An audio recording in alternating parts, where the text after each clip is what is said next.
प्यारे बच्चों, आज हम एनसीईआरटी मैथ के पहले चैप्टर के लेक्चर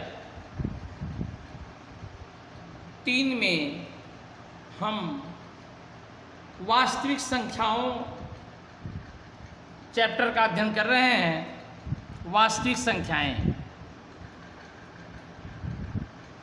जिसके 2 लेक्चर में हमने आप लोगों को संख्याओं के बारे में और संख्याएं कितनी प्रकार की होती हैं तथा परिमेय संख्या, अपरिमेय संख्या, यूक्लिड डिवीजन लेमा अर्थात यूक्लिड विभाजन की प्रमेयिका और यूक्लिड डिवीजन एल्गोरिथम का मैंने प्रयोग बताया था और एक्सरसाइज के विभिन्न प्रश्नों को हल करवाए थे। इसके पश्चात हमने अभाज्य गुणनखंड के द्वारा महत्तम समापवर्तक और लघुत्तम समापवर्त का मान ज्ञात करना सिखाया। आज हम आप लोगों को लेक्चर 3 में परिमेय संख्याओं के दशमलव प्रसार के बारे में बताएंगे कि कैसे परिमेय संख्याओं का दशमलव प्रसार किया जाता है। तो प्यारे बच्चों, एक थ्योरम है जिसके आधार पे हम ये कहते हैं कि इस परिमेय संख्या का दशमलव प्रसार शांत होगा और इसका शांत नहीं होगा। तो यदि x एक परिमेय संख्या है जिसका दशमलव प्रसार शांत है, तब x को p/q के रूप में व्यक्त किया जा सकता है, जहां p और q सहअभाज्य संख्याएं हैं तथा q का भाज्य गुणनखंड 2m इंटू 5n रूप का है, जहां n कोई ऋणोत्तर पूर्णांक है। अर्थात कहने का मतलब ये है कि p/q में अर्थात आप जानते हैं कि परिमेय संख्याएं p/q के रूप में होती हैं, इसमें कोई शक नहीं है। तो p/q के रूप में परिमेय संख्याएं हों और q का मान, q मीन्स हर, जो परिमेय संख्या का हर हो वो किस रूप का हो, 2n इंटू 5m रूप का होना चाहिए। अर्थात परिमेय संख्या का जो हर हो वह इस रूप का होना चाहिए और m का मान ऋणोत्तर पूर्णांक हो, अर्थात वह मान ऋण नहीं होना चाहिए। अर्थात पूर्णांक का मतलब होता है, पूर्णांक 3 प्रकार के होते हैं, एक धनात्मक, एक ऋणात्मक, एक शून्यात्मक। तो ऋणोत्तर पूर्णांक का मतलब ये है कि वह ऋण नहीं होना चाहिए, अर्थात वह 0 भी हो सकता है, पॉजिटिव में जो भी 1 2 3 4 5 6 जो भी लिख सकते हैं, लेकिन ऋण नहीं होना चाहिए पूर्णांक के रूप में। तो ये कंडीशंस जिसमें फॉलो होगा उसी को हम कहेंगे शांत प्रसार। शांत प्रसार। और इसका जो दूसरा नियम होता है कि यदि इसका जो दूसरा रूल है इसी का उल्टा है कि x बराबर p/q एक परिमेय संख्या ऐसी है जिसका q गुणनखंड 2m, जो इसका q मीन्स हर, जो गुणनखंड है वह कैसे रूप में हो, वह 2n इंटू 5m रूप का न हो। तो ऐसे दशमलव प्रसार अशांत आवर्ती प्रसार कहलाते हैं। अशांत आवर्ती होते हैं।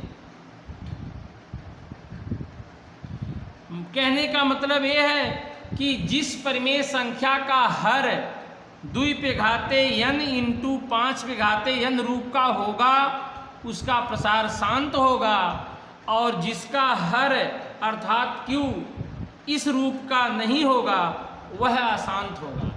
मतलब कहने का ये है, शांत शांत समझने का मतलब समझ लीजिए ये है कि जैसे 1/4 लिखा हो तो इसको हम हल करेंगे तो ये आएगा 0.25। देखिए इसके बाद ये संख्या स्वतः खत्म हो जा रही है, तो इसे हम कहते हैं शांत प्रसार, शांत प्रसार।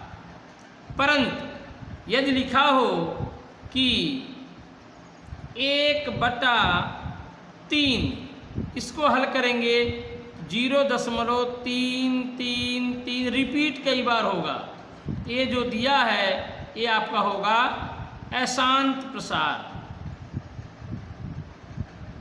अशांत प्रसार।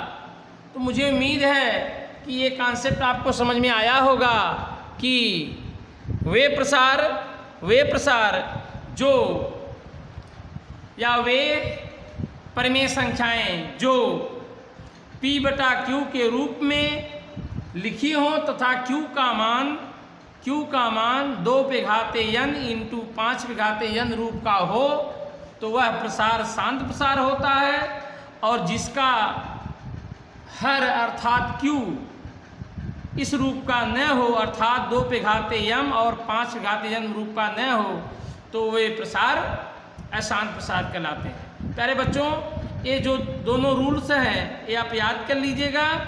इसी की सहायता से हम एक्सरसाइज के प्रश्नों को हल करेंगे। तो आप एक्सरसाइज NCERT एक्सरसाइज 1.4 का पहला प्रश्न देखिए।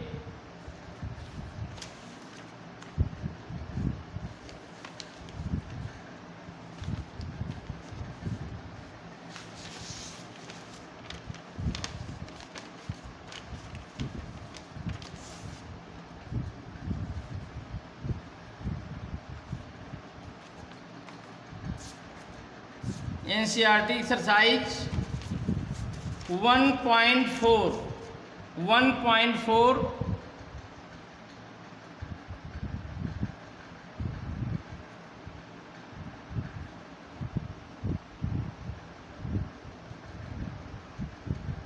एक्सरसाइज 1.4 क्वेश्चन नंबर पहला पढ़िएगा, जिसमें कहा गया है कि लंबी विभाजन प्रक्रिया किए बिना बताइए कि निम्नलिखित परिमेय संख्याओं के दशमलव प्रसार शांत हैं या अशांत आवर्ती हैं।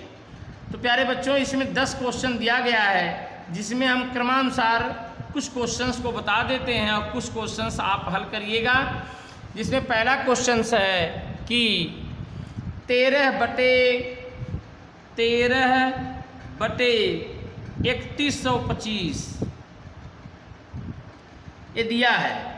अब इसको हमें बिना विभाजन किए, लंबी विभाजन किए हमें बताना है कि यह शांत प्रसार है कि अशांत प्रसार है। तो हम सबसे पहले इसमें जो हर दिया गया है इसका हम गुणनखंड करेंगे। तो देखिए क्या मिलता है, 31/25 का गुणनखंड कर लीजिए तो 5 से विभाजित होगा, 5 × 30, 1 2 5 2 10, 5 × 5 25, पुनः 5 से काटेंगे, 5 हो जाएगा, 5 × 5, 5 2 10, 5 × 5 25, पुनः 5 से काटेंगे, 5 2 10, 5 × 5 25, 5 × 5 25 होगा, 5 × 5 होगा। तो 1 2 3 4 5 अर्थात x का जो पावर है, जो 5 का इसके पावर कितना मिला, 31/25 का हमने जब फैक्टराइज किया तो हमें मिला 5 पे घाते 5 मिला। तो हम इसे लिख सकते हैं, जो दी गई परिमेय संख्या है 13/3125, इसको हम कैसे लिख सकते हैं, 13/3125 5 पे घाते 5 और 2 पे घाते 0 हम लिख सकते हैं। प्यारे बच्चों, हमने कहा था कि दी गई परिमेय संख्याओं का यदि हर मीन्स क्यू किस रूप का हो, 2 पे घाते m इंटू n, 2 पे घाते n इंटू 5 पे घाते n रूप का हो, तो हम कह देंगे कि ये संख्या शांत प्रसार का है। तो देखिए ये जो Q दिया है यह 2 पे घाते 0 इंटू 5 पे घाते m, अर्थात n और m का मान यहाँ पे 0 और 5 है, 0 और 5 है। ये जो कि क्या है, ऋणोत्तर पूर्णांक है, अतः हम कहेंगे कि दशमलव प्रसार शांत है। अतः दशमलव प्रसार शांत है। क्यों शांत है? क्योंकि देखिए ये जो 0 है यह ऋणोत्तर पूर्णांक है और जो 5 है यह भी ऋणोत्तर पूर्णांक है। तो मुझे उम्मीद है कि पहला प्रश्न आपको समझ में आया होगा। इसी प्रकार से देखिए दूसरा प्रश्न क्या है, 17/8।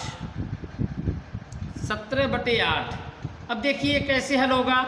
इसमें भी हम देखेंगे जो इसका हर है अर्थात 8, इसको हम कैसे लिख सकते हैं, 2 पे घाते 3 हम लिख सकते हैं, और 5 नहीं दिया है तो हम इंटू लिख करके 5 पे घाते 0 लिख सकते हैं।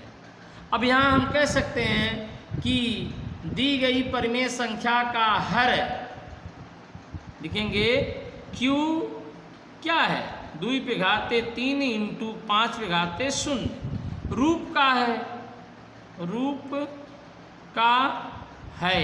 अतः दशमलव प्रसार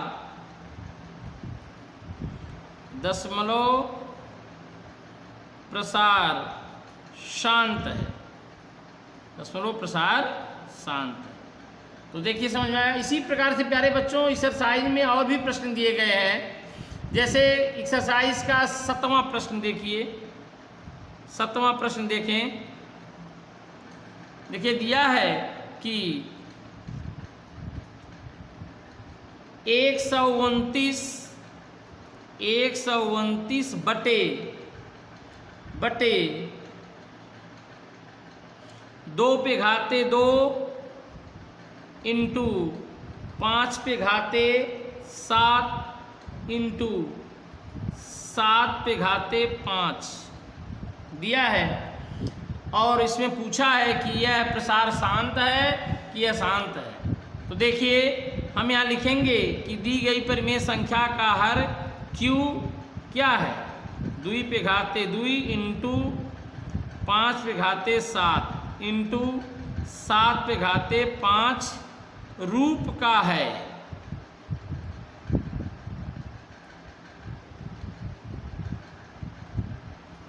रूप का है जो कि 2 पे घाते n इंटू 5 पे घाते m से भिन्न है। भिन्न मतलब अलग अलग है। कैसे अलग है? अब देखिए यहाँ 2 भी दिया है 5 भी दिया है, तब तो सही है, लेकिन 7 आ गया है जो कि नहीं होना चाहिए। इस नाते यह भिन्न इस रूप का नहीं है। अतः दशमलव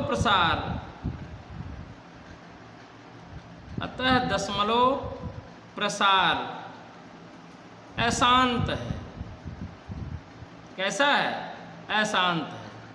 तो मुझे उम्मीद है कि ये कॉन्सेप्ट आपको समझ में आया होगा कि जिस परिमेय संख्या का हर कैसा हो, 2 पे घाते n इंटू 5 पे घाते n रूप का हो, उसे हम शांत आवर्ती प्रसार कहते हैं, और जिस परिमेय संख्या का हर इस रूप का न हो उसे हम अशांत आवर्ती प्रसार कहते हैं। तो प्यारे बच्चों आप एक्सरसाइज को, ये प्रश्न को नोट कर लीजिएगा। अब इसके बाद हम एक्सरसाइज के अगले प्रश्न की ओर बढ़ते हैं। क्वेश्चन नंबर 2 दिया है, देखिए एक्सरसाइज का क्वेश्चन नंबर 2। एनसीईआरटी दिया है, ऊपर दिए गए प्रश्न में उन परिमेय संख्याओं के दशमलव प्रसारों को लिखिए जो शांत हैं। तो यही प्रश्न है जो दिया गया है, उसमें वही सब लिखना है, तो आप इसे कर लीजिएगा।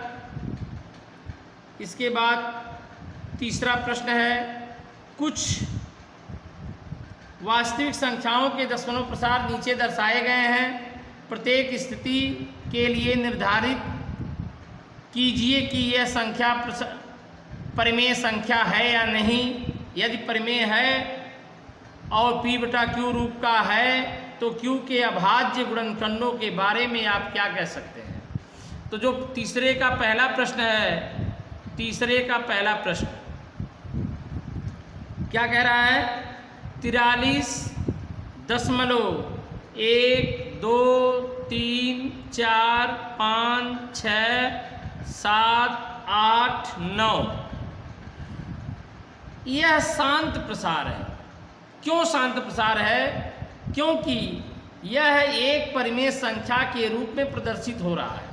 प्यारे बच्चों, यदि इसे हम हल करना चाहें, इसे हम लिखना चाहें, तो हम इसे लिख सकते हैं 43 धन 0.1 2 3 4 5 6 7 8 9 हम इसे लिख सकते हैं।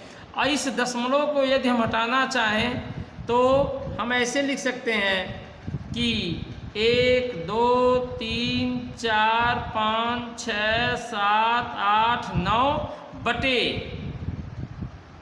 अब जितना है मैं उतना जीरो लगा दूंगा, तो यहाँ पे कितना जीरो है, 9 बार जीरो है।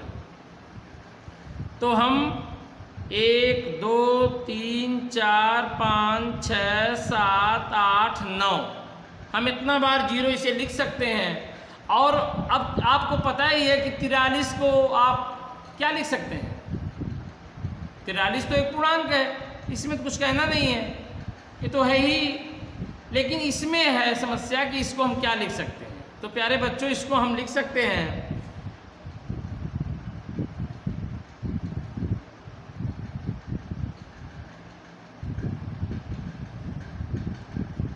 43 धन 1 2 3 4 5 6 7 8 9 बटे, अब 10 पे घाते कितने बार 9 है, 1 2 3 4 5 6 7 8 9, इसे हम लिख सकते हैं 10 पे घाते 9, 10 पे घाते 9 लिख सकते हैं। और इस 10 का फैक्टराइज हम कर सकते हैं 2 गुणे 5 के रूप में। तो 43 धन 1 2 3 4 5 6 7 8 9 बटे, इसको हम लिख सकते हैं 2 पे घाते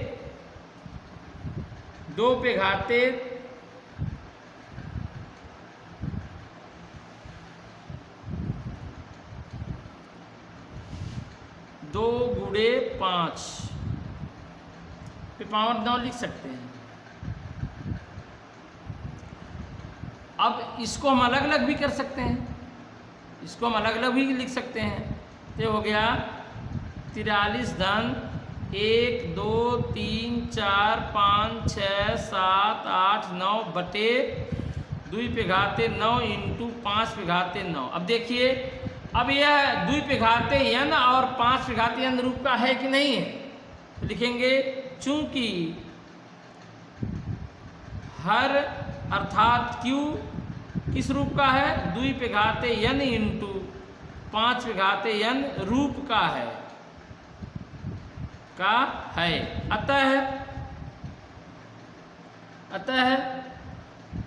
अतः इसका प्रसार कैसा होगा, शांत प्रसार होगा। कैसा प्रसार होगा, शांत प्रसार होगा। और ये क्या है, ये क्या दिखाना था कि परिमेय संख्या रूप का है, ये परिमेय संख्या है, यह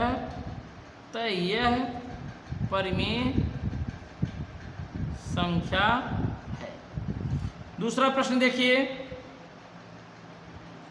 दूसरा प्रश्न दिया है कि 0.1 1 2 0 1 2 0, फिर है 1 2 0 0 1, फिर है 1 2, अब यहाँ 0 0 0, फिर 1 है, फिर 1 2, अब 4 टाइम्स 0 है। ऐसे करते हुए यह पद अब यहाँ 5 बार है, डॉट डॉट डॉट। अब यहाँ पे हम कोई पद का निश्चित बार रिपीटिशन नहीं है। अब यहाँ 1 बार 0 है, यहाँ 2 बार 0 है, यहाँ 3 बार 0 है। तो जो ऐसे प्रसार होते हैं वे प्रसार अशांत अनावर्ती प्रसार होते हैं। ये प्रसार जो होते हैं अशांत और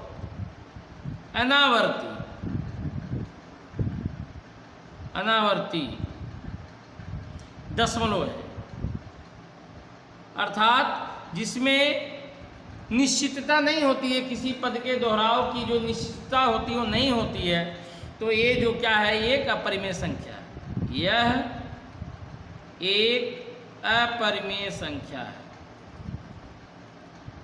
अपरिमेय संख्या मैंने बताया था कि वे संख्याएं जिसे p बटा q के रूप में न लिखा जा सके, q का मान 0 के बराबर ना हो और p और q दोनों में कोई एक ही पूर्णांक हो, उसे हम अपरिमेय संख्या कहते हैं। तो मुझे उम्मीद है समझ में आया होगा। अब देखिए तीसरा प्रश्न है।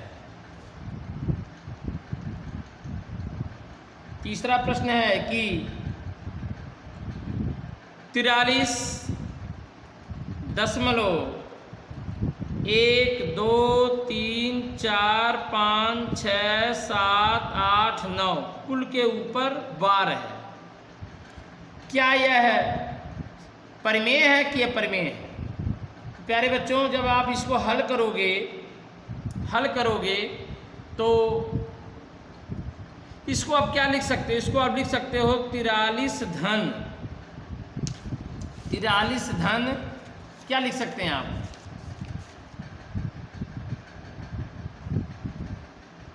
बताइए।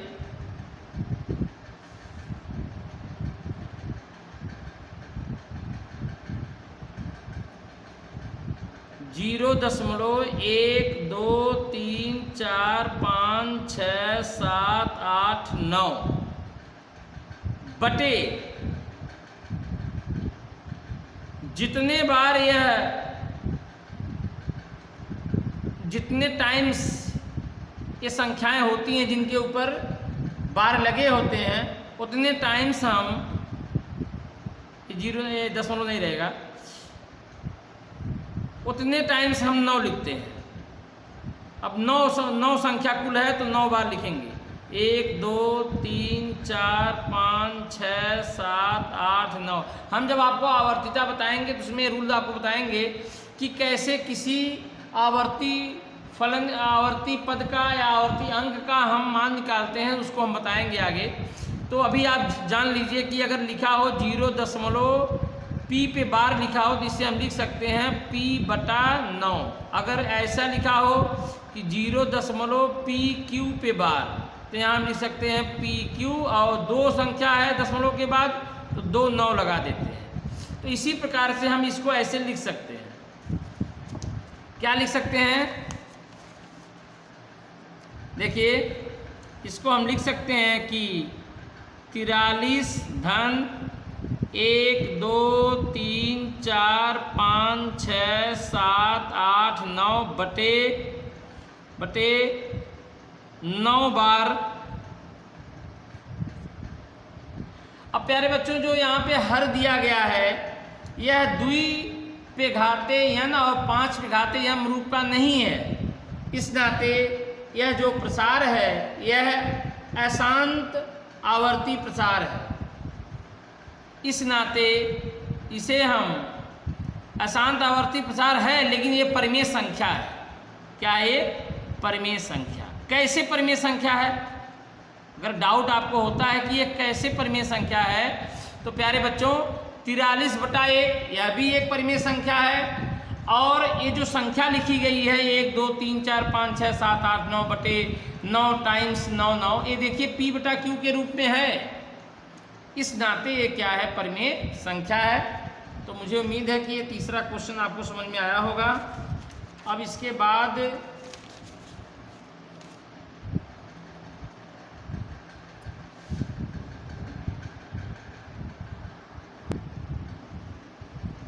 अगला प्रश्न है, काफ़ी इम्पोर्टेंट। मैंने कल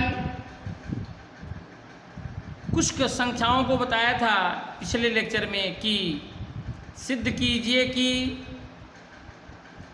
सिद्ध करें कि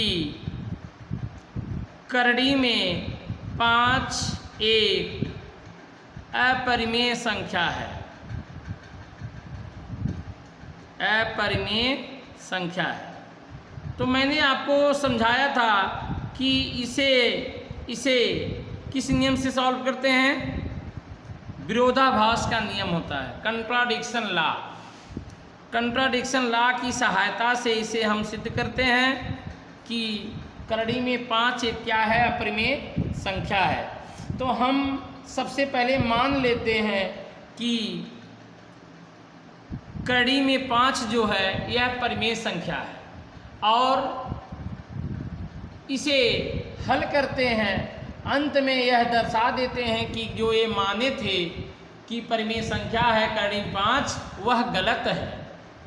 तो जब वो गलत जो माना गया है, जब गलत हो जाता है, तो जो दिया गया प्रश्न है कि करड़ी में 5 एक परिमेय संख्या है, वह सत्य साबित हो जाता है। इसी नियम के तहत मैंने पिछले लेक्चर में करड़ी में 2 एक अपरिमेय संख्या इसके बारे में बताया था।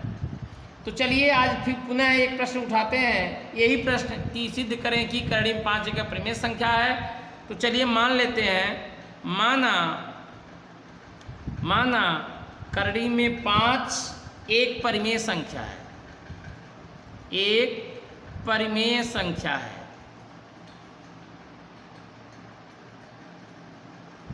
माना करड़ी में 5 एक परिमेय संख्या है।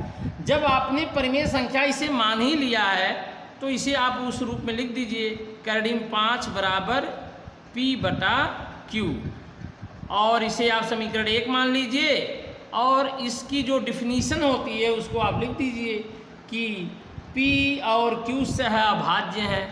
P और Q क्या है, सहअभाज्य, सहभाज्य है, और Q का मान 0 के बराबर नहीं है।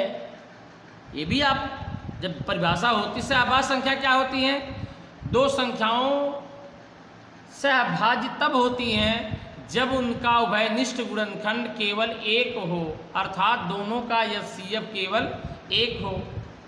अब हम जो दिया गया समीकरण 1 है, इसको दोनों पक्षों का वर्ग करने पर, दोनों पक्षों का वर्ग कर दीजिए। तो करड़ी में 5 का वर्ग करेंगे तो 5 हो जाएगा, और इसका वर्ग करेंगे तो हो जाएगा P² बटे Q²। प्यारे बच्चों, इसको आप लिख सकते हैं कि P² बराबर 5Q²। अब आप यहाँ से एक निष्कर्ष आप निकाल सकते हैं कि 5 P² को विभाजित करता है। ये जो 5 है वह P² को कैसे विभाजित करता है, आप यहाँ से लिख सकते हैं कि Q² बराबर P² बटे 5। अगर यह विभाजित नहीं करता तो यह Q का मान नहीं आता। कैसे, जैसे आप लिखे हों कि 16 बटे 8 बराबर 2। यदि 16 में 8 की भाग नहीं जाती तो 2 कैसे प्राप्त होता। उसी प्रकार से यदि P² 5 से विभाजित नहीं होता तो Q² का मान कैसे मिलता। इसी प्रकार हम लिख सकते हैं कि ये जो 5 है, क्या है, ये 5 है, P² को क्या करता है, विभाजित करता है। 5 पी स्क्वायर को विभाजित करता है, विभाजित करता है। जब 5 पी स्क्वायर को विभाजित कर रहा है तो 5 भी पी को क्या करेगा, विभाजित करेगा, विभाजित करेगा। समीकरण यहाँ 2 मान लीजिए। अब पुनः मानेंगे, माना P बराबर 5m, समीकरण 2 में रख दीजिए। तो जब रखेंगे, समीकरण 2 में रखेंगे तो क्या मिलेगा, क्यू स्क्वायर बराबर जहाँ P है वहाँ 5m रखिए, क्या हो जाएगा 5 × 5 = 25m स्क्वायर बटे 5। जब इसे हल करेंगे तो मिलेगा 5m स्क्वायर, और यहाँ से हम लिख सकते हैं m स्क्वायर बराबर है 5 नीचे चला जाएगा बटे के, हो जाएगा क्यू स्क्वायर बटे 5। पुनः एक निष्कर्ष यहाँ से प्राप्त हो रहा है कि 5 क्यू स्क्वायर को विभाजित करता है, तभी तो m स्क्वायर मिला है। तो 5 क्यू स्क्वायर को विभाजित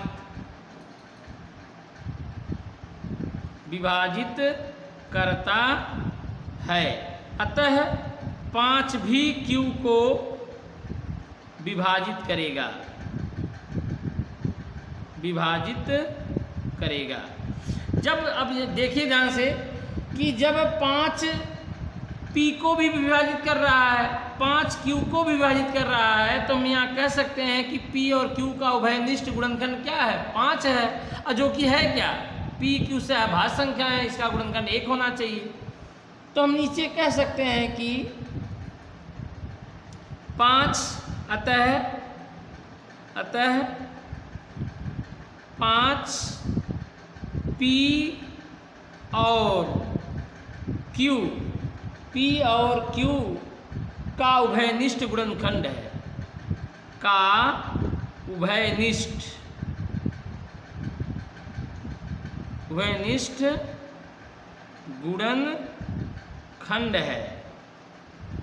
गुणनखंड है, जो कि क्या है, जो कि ऊपर दिए गए नियम के जो कि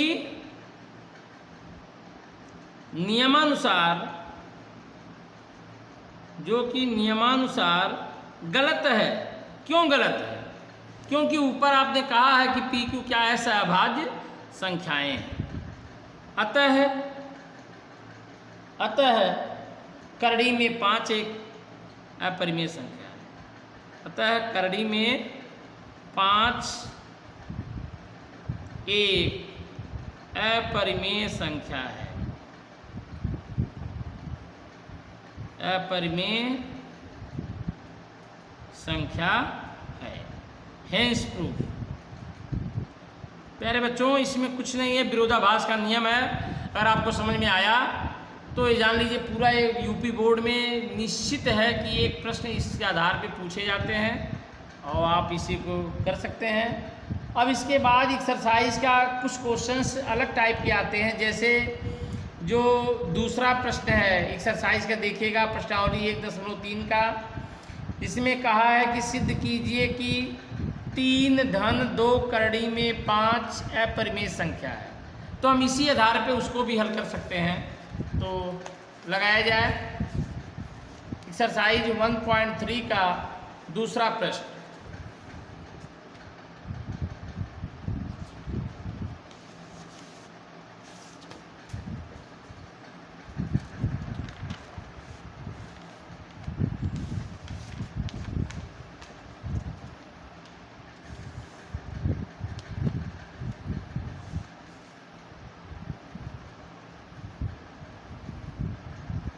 प्रश्न है कि सिद्ध कीजिए कि या सिद्ध करें कि 3 धन 2 करड़ी में 5, 3 धन 2 करड़ी में 5, 1 या 3 धन 2 करड़ी में 5 अपरिमेय संख्या है। अपरिमेय संख्या है, इसे हमें सिद्ध करना है। तो हम इसे सिद्ध करेंगे। तो इसमें भी प्यारे बच्चों वही कॉन्ट्राडिक्शन लॉ लगाएंगे। सबसे पहले मान लेंगे कि जो दी गई संख्या है ये क्या है, परिमेय है। और जब कोई संख्या परिमेय रहती है तो उसे सबसे पहले क्या मानते हैं,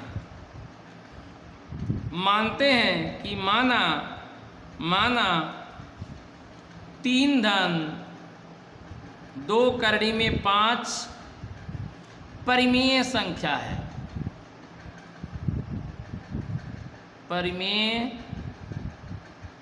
संख्या है।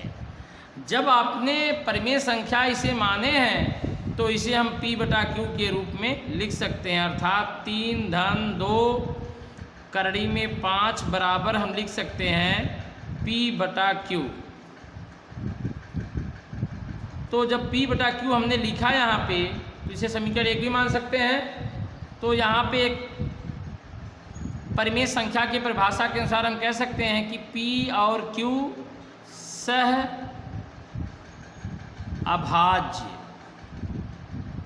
सहअभाज्य संख्याएं हैं और Q का मान 0 के बराबर नहीं है।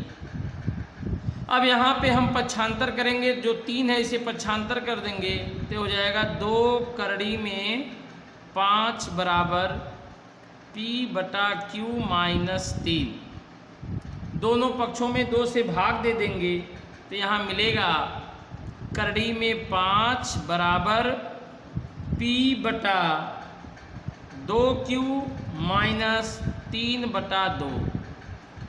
अब प्यारे बच्चों हमने ऊपर माना है कि P बटा Q, तो यहाँ भी हम लिख सकते हैं। और इसी के सामने हम परिमेय संख्या भी तो माने हैं, तो ये क्या होगी, परिमेय संख्या। जब आपने ऊपर माना है कि ये परिमेय संख्या है तो ये भी तो परिमेय संख्या होगी। ये क्या होगी, परिमेय संख्या होगी, जो कि सत्य नहीं है। करड़ी में 5 कभी परिमेय संख्या सत्य नहीं हो सकती है। तो ये जो एजप्शन हमने लिया है ये क्या है, अवधारणा के विरुद्ध है। लिखेंगे चूंकि करड़ी में 5, या पहले दिखाई दीजिए, इसलिए करड़ी में 5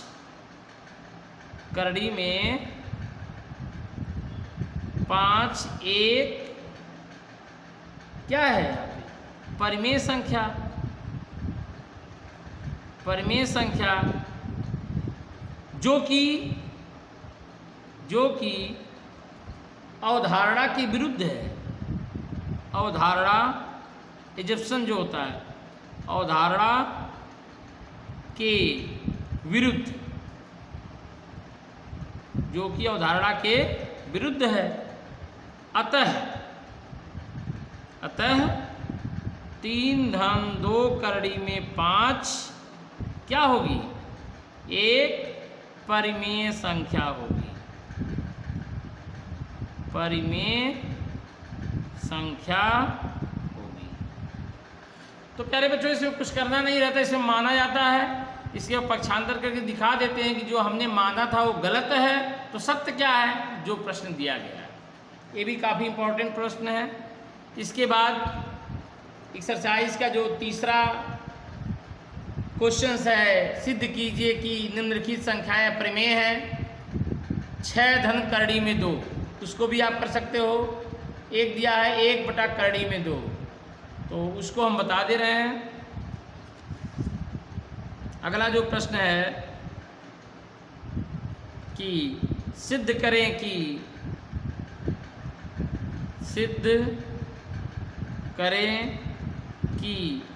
1 बटा करड़ी में 2 एक अपरिमेय संख्या है।